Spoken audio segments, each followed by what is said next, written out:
당신 제정신이야? 여보, 왜 이렇게 일찍 오셨어요?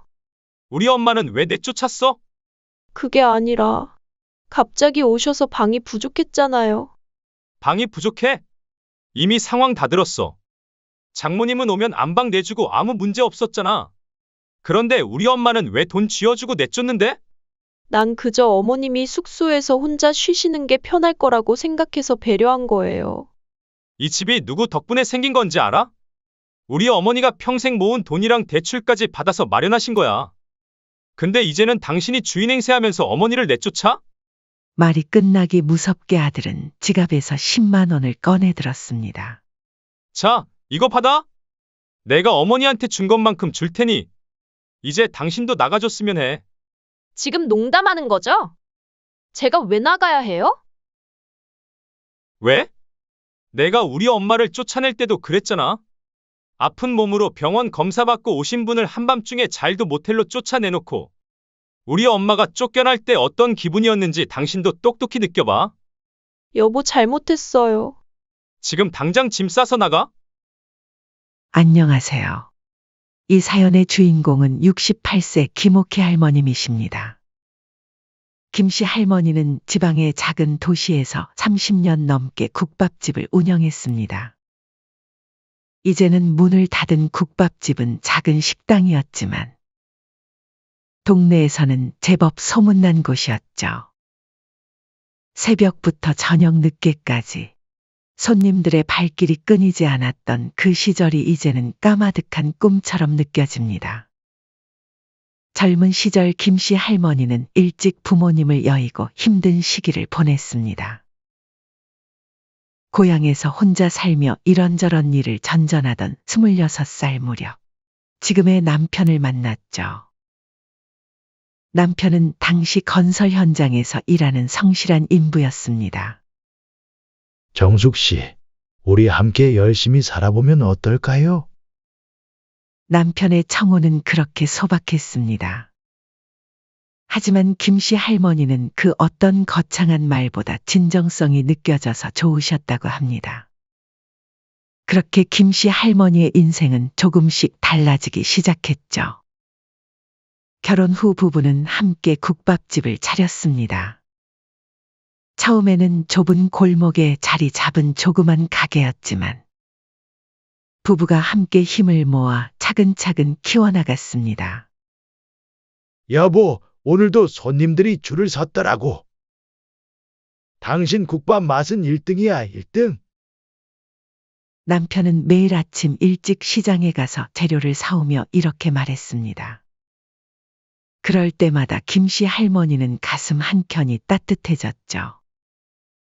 결혼한 지 10년이 되어서야 귀한 아들을 얻었습니다. 늦은 나이에 얻은 아들이라 더욱 소중했죠. 아들이 태어났을 때 남편은 기쁨의 눈물을 흘리며 말했습니다.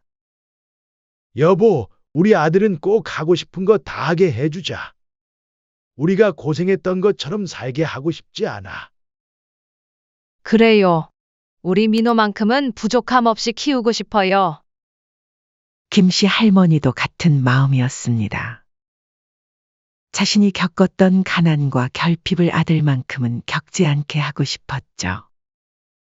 다행히도 아들은 어릴 때부터 총명했습니다.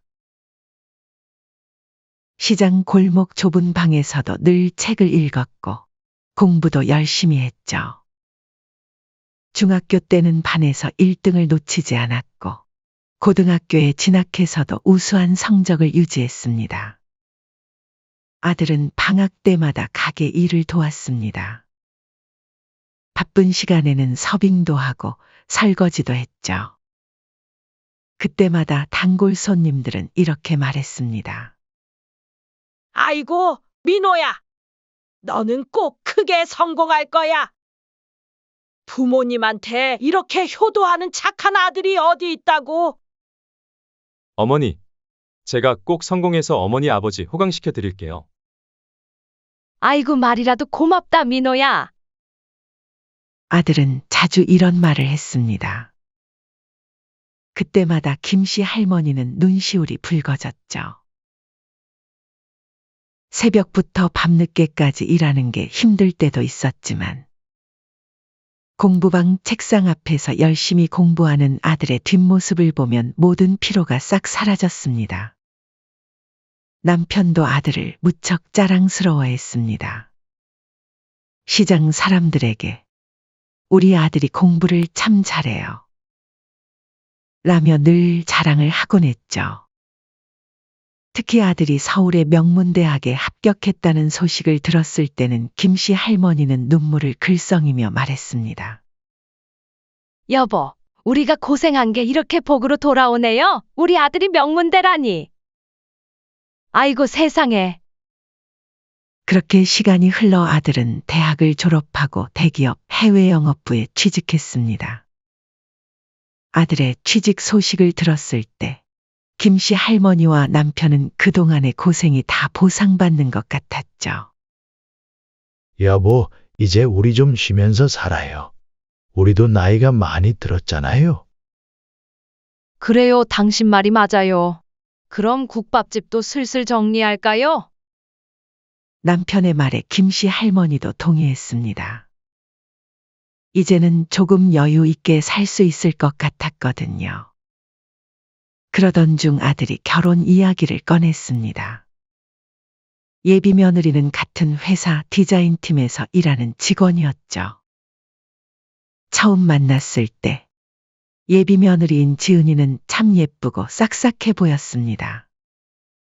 그리고 아들의 결혼을 앞두고 김씨 할머니 부부는 큰 결심을 했습니다. 수년간 모은 돈과 대출을 받아 서울의 작은 아파트를 샀죠.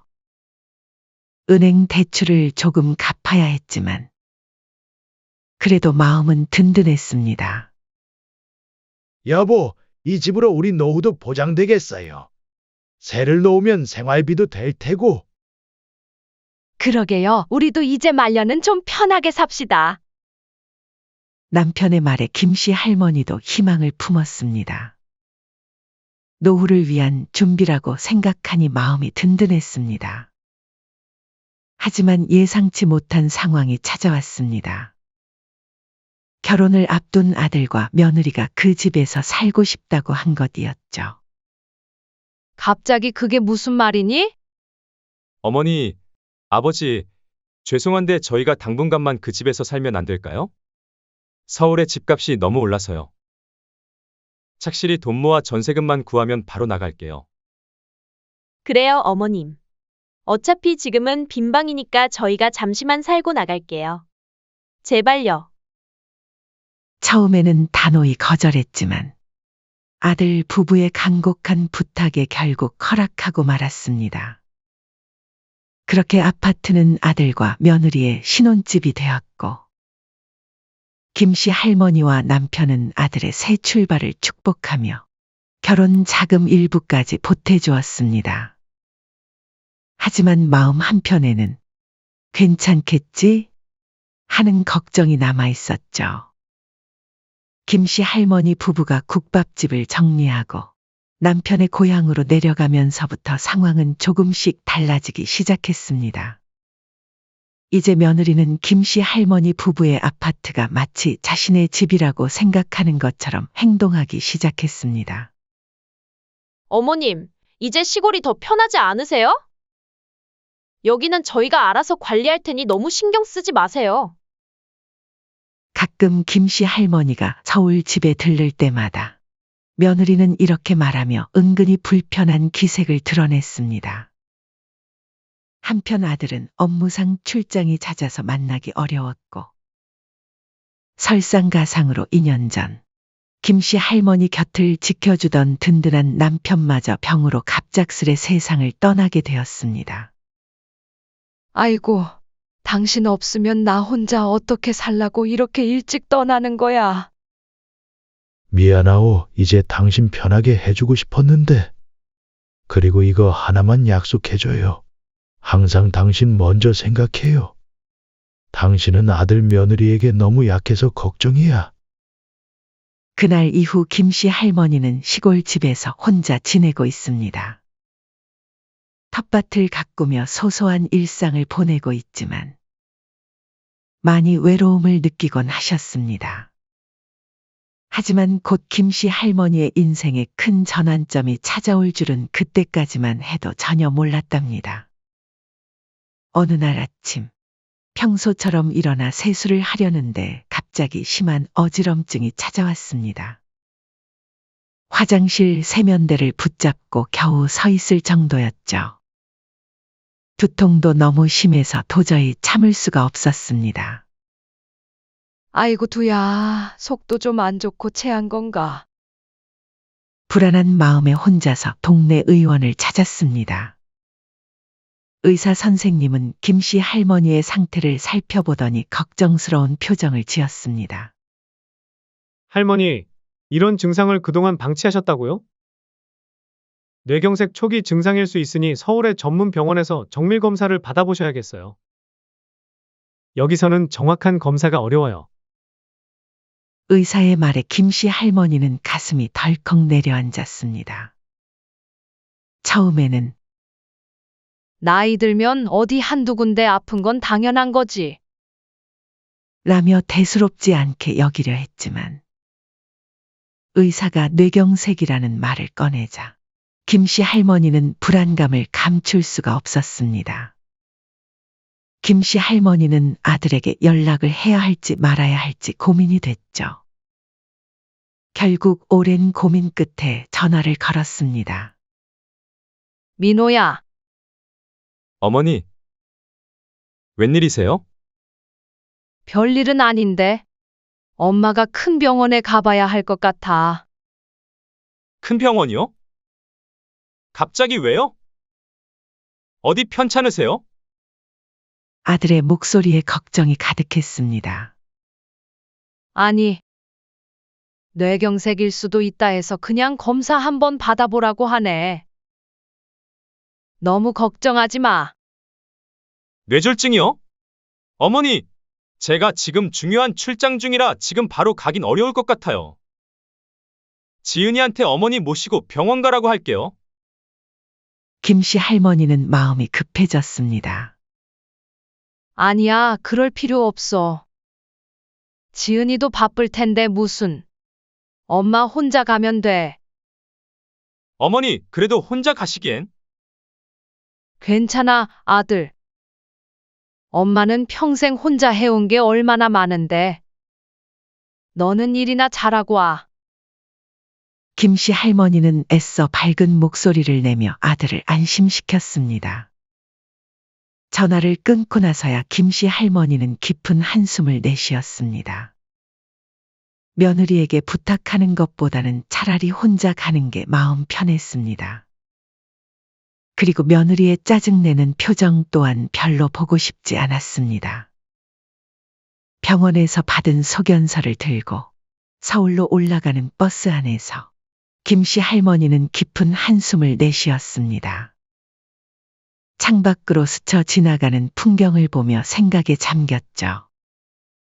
서울의 대학병원에 도착해서 검사를 받았지만 결과를 확인하기까지는 시간이 더 필요했습니다. 의사는 정밀검사 결과가 나오려면 최소 일주일은 기다려야 한다고 했죠. 어머님, 검사 결과가 나오기까지 시간이 좀 걸려요. 지금 몸도 많이 안 좋아지셨고, 장거리 이동은 추천드리진 않아요. 한동안 서울에 계시면서 상태 지켜보셔야 할 것 같아요. 의사의 말에 김씨 할머니는 당황했습니다.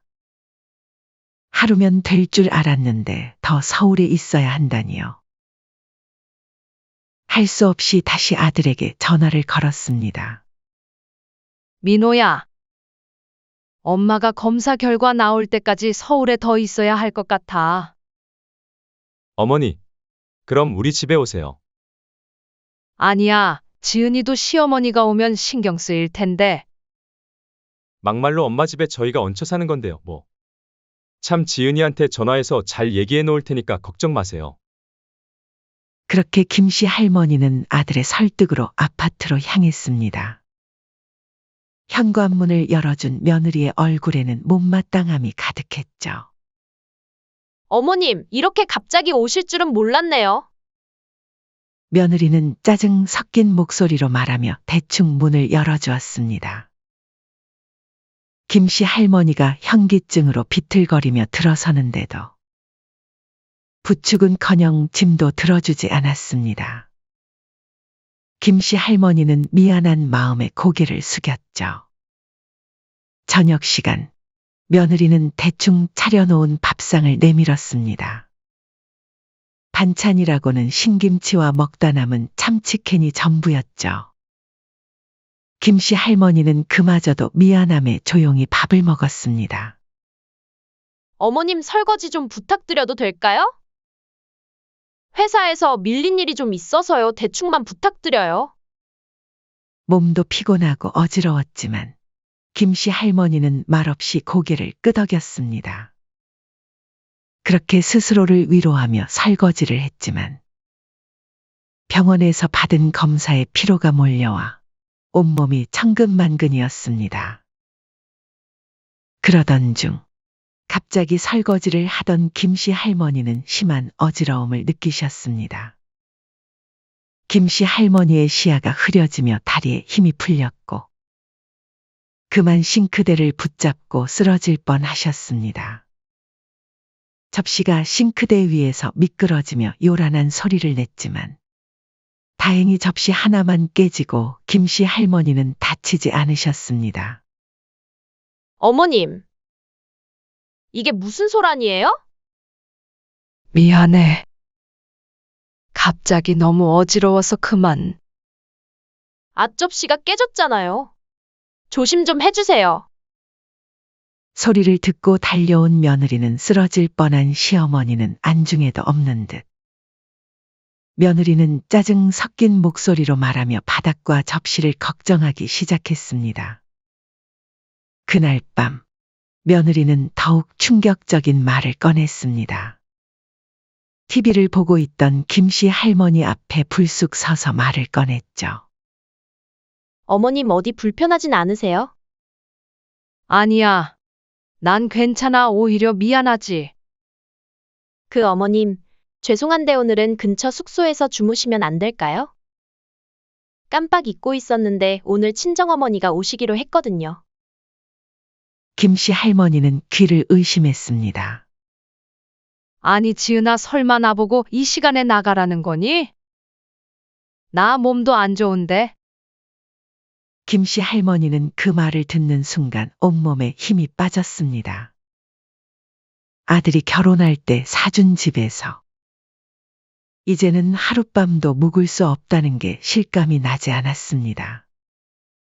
며느리는 5만 원짜리 2장을 내밀며 말했습니다. 어머님이 여럿이서 있으면 불편하실 것 같아서 그래요. 여기보단 모텔에서 혼자 주무시는 게 맘 편하실 거예요. 아, 그리고 이 일은 남편한테는 절대 말씀하지 말아주세요. 남편이 괜히 오해할 수 있으니까요. 며느리는 김씨 할머니의 짐을 현관으로 옮기며 재촉했습니다. 얼떨결에 한밤중에 쫓겨나다시피 집을 나서는 김씨 할머니의 발걸음은 무거웠습니다. 추운 밤거리를 헤매며 숙소를 찾아야 했죠. 모텔에 도착해서야 김씨 할머니는 참았던 서러움을 쏟아냈습니다. 남편이 살아있었다면 이런 일은 없었을 텐데 하는 생각에 가슴이 더욱 아팠습니다. 몸도 아픈데 며느리한테 이런 대접을 받다니 너무 서럽네. 김씨 할머니는 눈물이 났지만 꾹 참았습니다. 아들이 걱정할까봐, 또 가정이 흔들릴까봐 말할까 말까 수도 없이 고민했습니다. 허름한 모텔방에서 뜬 눈으로 밤을 지새운 김씨 할머니는 새벽 내내 마음속에서 치밀어 오르는 감정을 주체하기 어려웠습니다. 어릴 적 부모를 일찍 여의고 외롭게 자란 기억이 떠올랐습니다. 그래서 늘 가정의 화목을 중요하게 여겼고 단 하나뿐인 아들의 행복한 가정을 위해서라면 무엇이든 참고 견딜 수 있다고 생각했죠. 그동안 며느리의 갖은 무시와 냉대를 참았던 것도 바로 그런 이유에서였습니다. 하지만 어젯밤 아픈 몸을 이끌고 낯선 모텔을 찾아 헤매야 했던 그 시간. 김씨 할머니는 처음으로 자신의 삶을 돌아보게 되었습니다. 그동안 내가 멍청했구나 이런다고 가족이 화목해지는 게 아닌데. 떨리는 손으로 휴대폰을 들어 아들의 번호를 눌렀습니다. 새벽 6시였지만 아들은 단 한 번의 벨소리에 전화를 받았습니다. 어머니, 이렇게 새벽부터 웬일이세요? 민호야. 엄마가 할 말이 있구나. 평소와 다른 어머니의 힘없는 목소리에서 아들은 직감적으로 뭔가 잘못되었음을 느꼈습니다. 무슨 일이세요? 목소리가 안 좋으신데.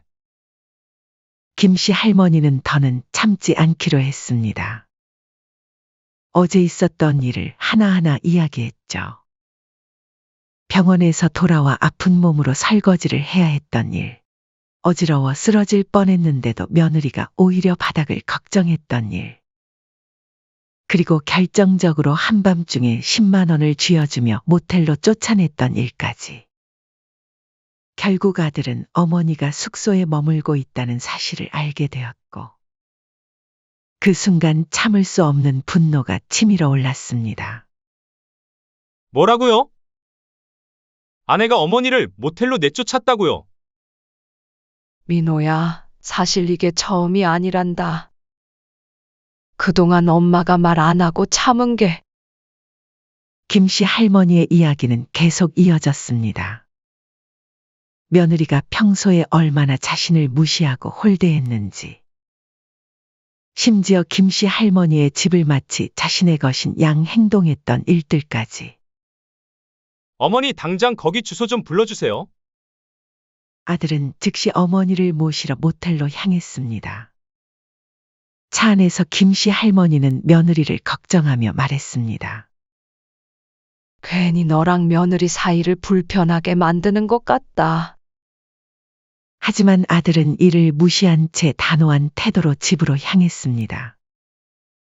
집 현관에 도착하자 아들은 문을 열며 며느리를 소리쳐 불렀습니다.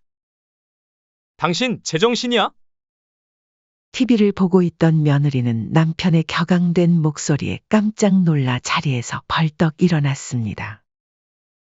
여보, 왜 이렇게 일찍 오셨어요? 우리 엄마는 왜 내쫓았어? 날카로운 질문에 며느리는 당황하며 변명을 시작했습니다. 그게 아니라 갑자기 오셔서 방이 부족했잖아요. 아들은 냉소적인 웃음을 지으며 말했습니다. 방이 부족해? 이미 상황 다 들었어. 장모님은 오면 안방 내주고 아무 문제 없었잖아. 그런데 우리 엄마는 왜 돈 쥐어주고 내쫓는데? 며느리는 한 발 물러서며 말을 돌렸습니다. 그게 상황이 좀 달라요. 난 그저 어머님이 숙소에서 혼자 쉬시는 게 편할 거라고 생각해서 배려한 거예요. 아들은 더는 듣고 싶지 않다는 듯 며느리의 말을 자르며 단호하게 말했습니다. 다르긴 뭐가 달라? 이 집이 누구 덕분에 생긴 건지 알아?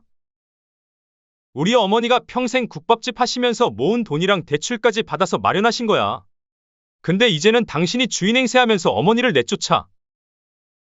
말이 끝나기 무섭게 아들은 지갑에서 10만 원을 꺼내 들었습니다. 자, 이거 받아.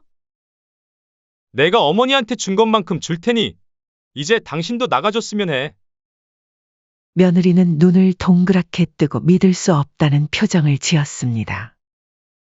지금 농담하는 거죠? 제가 왜 나가야 해요? 아들은 며느리의 말을 단칼에 잘랐습니다. 왜? 내가 우리 엄마를 쫓아낼 때도 그랬잖아. 아픈 몸으로 병원 검사받고 오신 분을 한밤중에 잘도 모텔로 쫓아내놓고 이젠 똑같이 당신이 나가면 돼. 우리 엄마가 돈 몇 푼에 쫓겨날 때 어떤 기분이었는지 똑똑히 느껴봐. 며느리가 울면서 무릎을 꿇었습니다. 여보, 잘못했어요. 난 진짜 그럴 애도가 아니었다고요. 아들은 눈 하나 깜짝하지 않고 손에 든 10만 원을 내밀며 되물었습니다. 용서는 우리 어머니한테 빌어. 그리고 지금 당장 짐 싸서 나가. 당황한 며느리는 변명을 하며 한참을 버텼지만 아들의 단호한 태도 앞에서는 아무 소용이 없었습니다. 결국 며느리는 짐을 간단히 챙겨 아들과 함께 집을 나섰고 아들은 택시를 불러 며느리를 친정집 앞에 내려주었습니다. 친정집 앞에서 며느리는 그제야 자신의 행동이 불러온 결과를 깨닫고 눈물을 흘렸지만 아들은 냉정한 태도를 유지했습니다. 그리고 얼마 지나지 않아 예상대로 친정어머니에게서 전화가 걸려왔습니다. 김서방, 대체 이게 무슨 짓인가? 어떻게 가족끼리 내쫓을 수가 있어? 친정어머니는 격양된 목소리로 따져 물었습니다. 친정어머니의 항의에 아들은 한치의 물러섬도 없이 상황을 설명했습니다. 어머니가 겪은 일을 그대로 전하며 되려 신의 딸이 한 행동을 먼저 돌아보라며 단호히 말했죠. 장모님, 그날 장모님도 저희 집에 오셨으니 무슨 일이 있었는지 잘 아실 거라고 생각합니다. 그런데 이렇게 무례한 일을 당하고도 참으라는 말씀은 하지 마세요. 우리 엄마가 장모님처럼 대접받을 자격이 없다고 보십니까? 친정어머니는 더 이상 할 말을 찾지 못했고 아들은 단호하게 말을 이었습니다. 저는 우리 어머니가 이런 꼴 당하는 거 못 봅니다. 그리고 아내에게도 이번 일 반성하기 전까진 다신 얼굴도 안 볼 거라고 전해주세요. 전화를 끊은 뒤 아들은 어머니의 방으로 향했습니다. 김씨 할머니는 불안한 표정으로 기다리고 계셨죠. 엄마, 이 집은 원래부터 엄마 거예요. 제가 그동안 너무 무심해서 이런 일을 겪게 해서 죄송해요. 앞으로는 절대 이런 일 없을 거예요. 김씨 할머니는 아들의 말을 듣고 복잡한 감정이 교차했습니다. 서운함도 있었지만 아들의 단호한 태도에 뭉클함을 느꼈죠. 내가 이렇게까지 엄마를 생각해주니 내가 더 이상 바랄 게 없다. 아들은 며느리에게도 어머니께 사과할 것을 요구하며 부모님에 대한 존중이 없으면 함께 살 수 없다는 단호한 입장을 고수했습니다. 결국 며느리는 김씨 할머니께 진심으로 사과하며 자신의 잘못을 뉘우쳤고 아들은 집 소유권을 어머니의 것이라고 못 박으며 앞으로 부모님께 효도할 것을 다짐했습니다.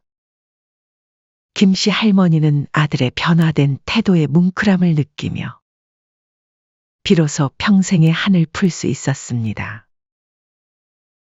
몇 주가 지나고 김씨 할머니는 병원에서 기다리던 검사 결과를 받았습니다. 다행히 뇌경색이 아니라는 진단이었죠. 큰 병이 아니어서 다행입니다. 하지만 이번 일을 계기로 건강관리는 꾸준히 하셔야 해요. 특히 혈압 관리와 규칙적인 운동은 꼭 하셔야 합니다. 의사의 당부에 김씨 할머니와 아들은 안도의 한숨을 내쉬었습니다. 어머니, 이제 정말 마음 놓이네요. 아들은 김씨 할머니의 손을 꼭 잡으며 말했습니다. 앞으로는 제가 자주 찾아뵙고 어머니 건강도 챙겨드릴게요. 고맙다 아들. 덕분에 든든하네. 한편 10만 원을 받고 한밤중에 집에서 쫓겨났던 그날의 사건은 며느리에게 큰 충격이 되었습니다. 특히 자신도 똑같이 한밤중에 친정으로 쫓겨나 보니 시어머니의 마음을 조금이나마 이해하게 되었죠. 자신이 시어머니께 했던 행동이 얼마나 무례하고 비인간적이었는지를 깨닫게 된 것입니다.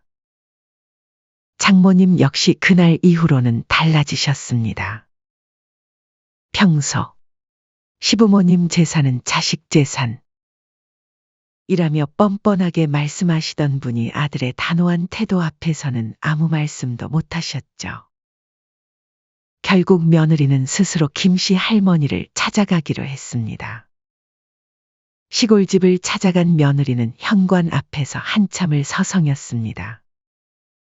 어머님, 저 지은이에요. 문을 열어주신 김씨 할머니 앞에서 며느리는 한동안 말을 잇지 못했습니다. 저 그때 정말 제가 뭐라고 말씀드려야 할지. 어머님을 그렇게 내보내고 나서 제가 똑같은 일을 당해보니까 어머니가 얼마나 속상하셨을지 잘 알 것 같아요. 며느리의 목소리가 떨렸습니다. 그동안 제가 너무 이기적이었어요. 특히 어머님이 편찮으신데도 그렇게 무례하게 대했던 건 제가 사람으로서 할 짓이 아니었어요. 김씨 할머니는 한동안 아무 말씀도 하지 않으셨습니다. 그 침묵의 무게는 며느리에게 더 큰 반성의 시간이 되었죠. 지은아, 오랜 침묵 끝에 김씨 할머니가 입을 여셨습니다. 앞으로 우리 서로 더 잘 지내보자. 김씨 할머니는 화를 내기보다는 며느리의 변화를 기대하는 마음을 전했습니다. 하지만 그 말씀 속에는 이번 일을 쉽게 잊지는 않고 지켜보겠다는 의미도 담겨 있었죠. 그 후로 며느리의 태도는 완전히 달라졌습니다. 명절은 물론이고 어버이날, 생신에도 빠짐없이 시골집을 찾았고, 심지어 평범한 주말에도 종종 내려왔죠. 어머님, 저 김치 담그는 법 좀 가르쳐 주세요. 어머님, 이번 주말에는 제가 고기 구워드릴게요. 며느리는 이전과는 비교할 수 없을 만큼 공손하고 세심한 태도로 시어머니를 모셨습니다. 사소한 것 하나하나까지 신경 쓰는 모습에서 진심 어린 반성과 노력이 느껴졌죠. 지은아, 이 정도면 그만해도 된다.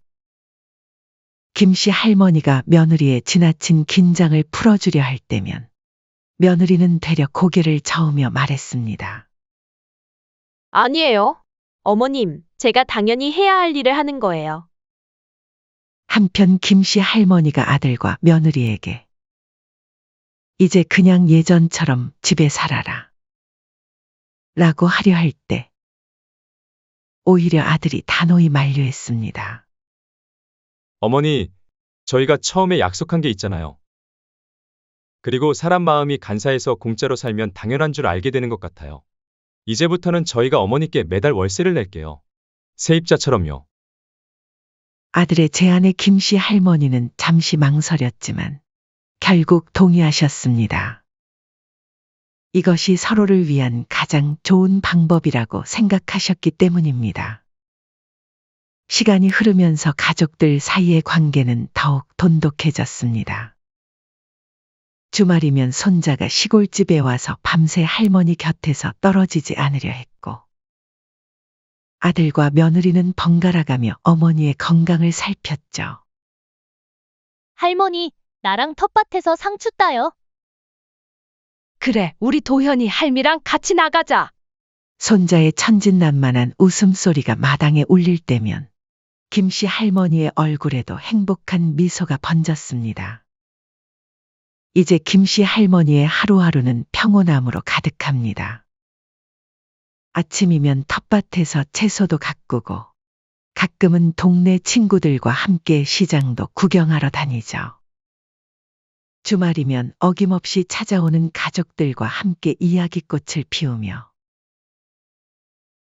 손자의 제잘거림을 들으며 행복한 시간을 보냅니다. 그동안의 서운함과 아픔은 이제 깊은 이해와 존중으로 바뀌었습니다. 김씨 할머니는 더 이상 외롭지 않습니다. 가족들의 따뜻한 사랑 속에서 평화로운 노년을 보내고 계시니까요. 어머님, 이번 주말에는 저희 집에서 하룻밤 주무시다 가세요. 이렇게 자주 찾아와 살뜰히 챙기는 아들과 며느리를 보며 김씨 할머니는 생각합니다. 이제야 진짜 가족이 된 것 같구나. 김씨 할머니의 얼굴에 피어난 미소는 이제 가족 모두에게 따뜻한 빛이 되어 비춥니다.